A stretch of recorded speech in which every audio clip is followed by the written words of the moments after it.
What happens when the person entrusted with commanding the world's most powerful military treats it like a personal PR campaign? Secretary Pete Hegseth didn't just spark concern during his confirmation. He lit a fuse. Critics warned he lacked the experience, the discipline, and most of all, the integrity to lead the Department of Defense. But nobody expected how quickly those warnings would turn into a national security nightmare. Before he even stepped into office, red flags were everywhere. A checkered past followed him like a shadow.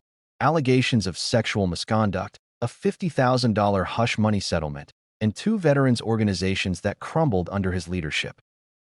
Secretary Hegseth, you've had a tough start. At your confirmation hearing, my Democratic colleagues and I rightly questioned whether you had the requisite qualifications and experience to lead the DoD, the largest federal agency, especially given your checkered past, which included paying $50,000 in hush money to settle a sexual assault allegation against you and driving two veterans organizations into the ground.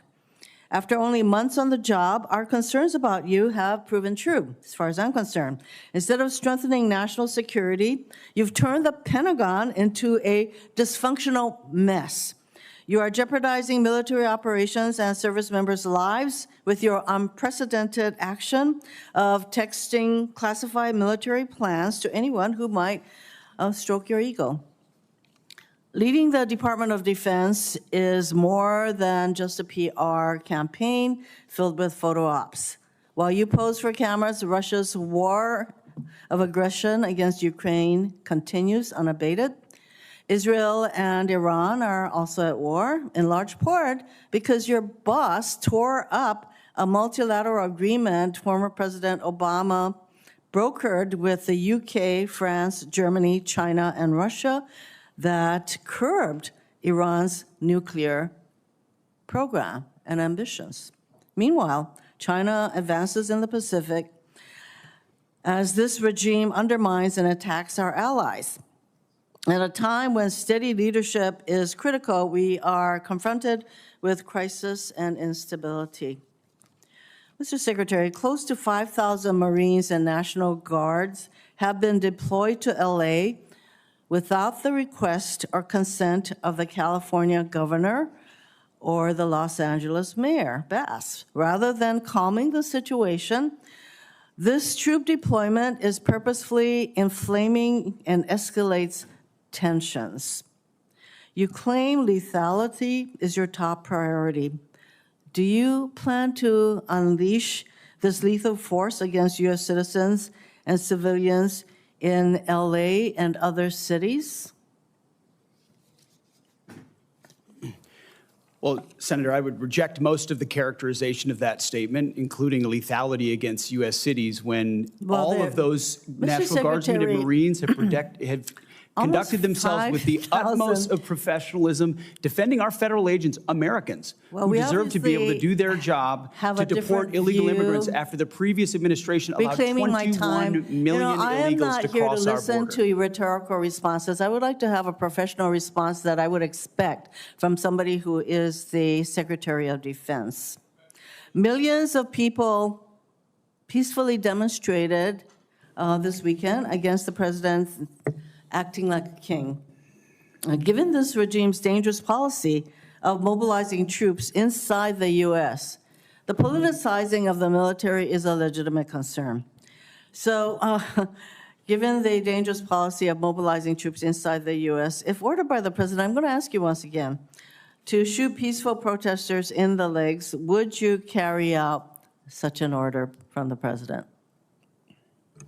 Senator, as I've said before, of course, I reject the premise of your question and the characterization that I would be given or are given on lawful orders. It's all meant to attempt to smear the commander-in-chief, and I won't fall for it. Considering that the president in his first term actually ordered such a thing, it is not a premise that you can reject. He can order, do the same thing. So you're, again, I think you would just follow what the president wants you to do. Let's face it, it is not normal to call up our troops in this way, and there is active litigation against this deployment. Will you follow a court's order regarding whether or not this deployment is legal.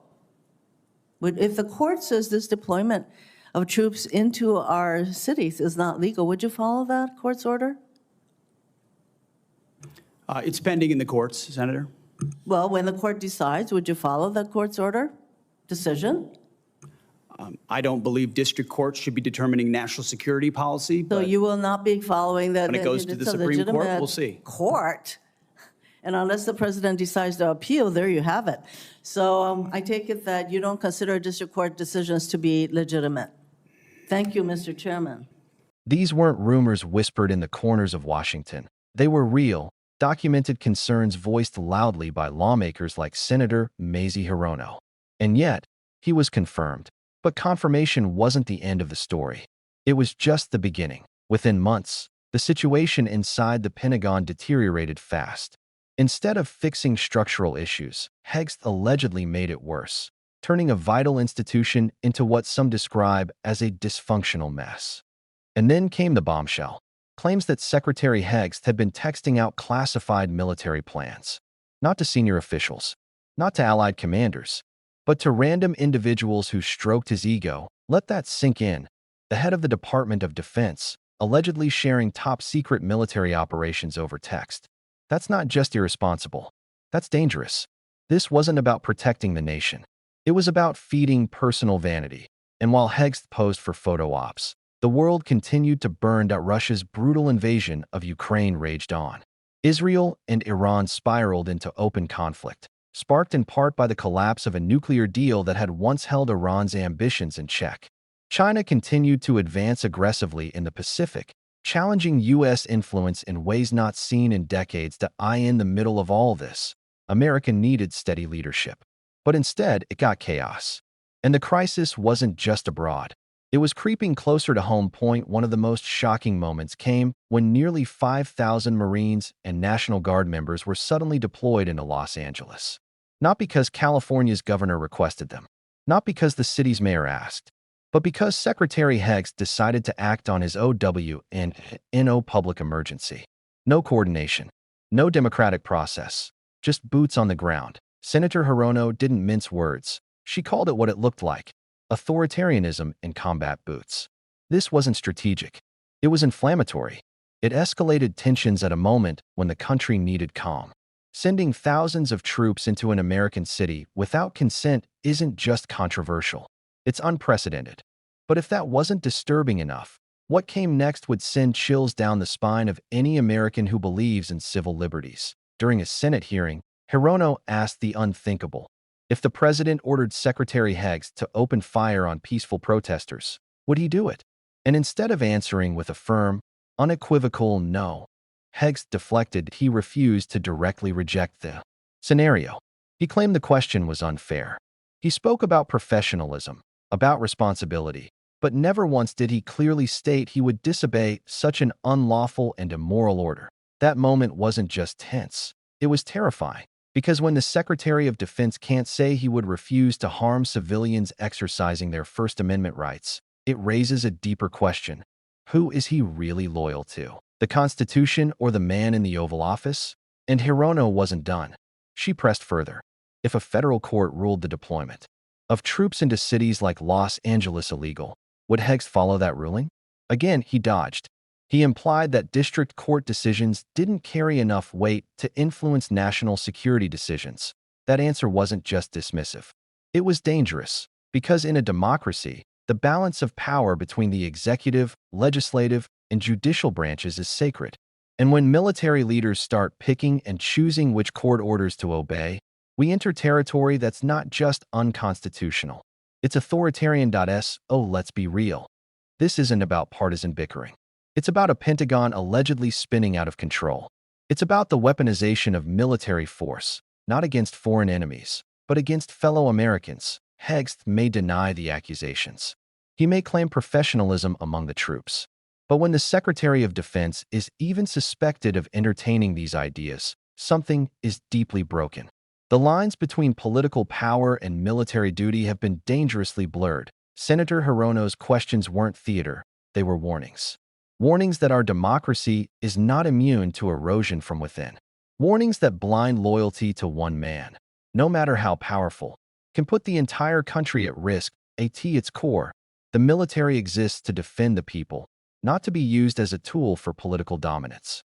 But if leaders like Hegseth can deploy troops at will, ignore court rulings, and possibly even consider using force on peaceful citizens, then we're facing something far worse than dysfunction. That we're facing the slow, deliberate breakdown of democratic control over military power. So now, we turn the question to you today. Do you think Secretary Hegseth is a reckless threat to democracy? Or is this all just partisan exaggeration? Let us know what you think in the comments below. And if you found this video eye-opening, make sure to hit that subscribe button, because what we're covering next might be even more controversial. You won't want to miss it.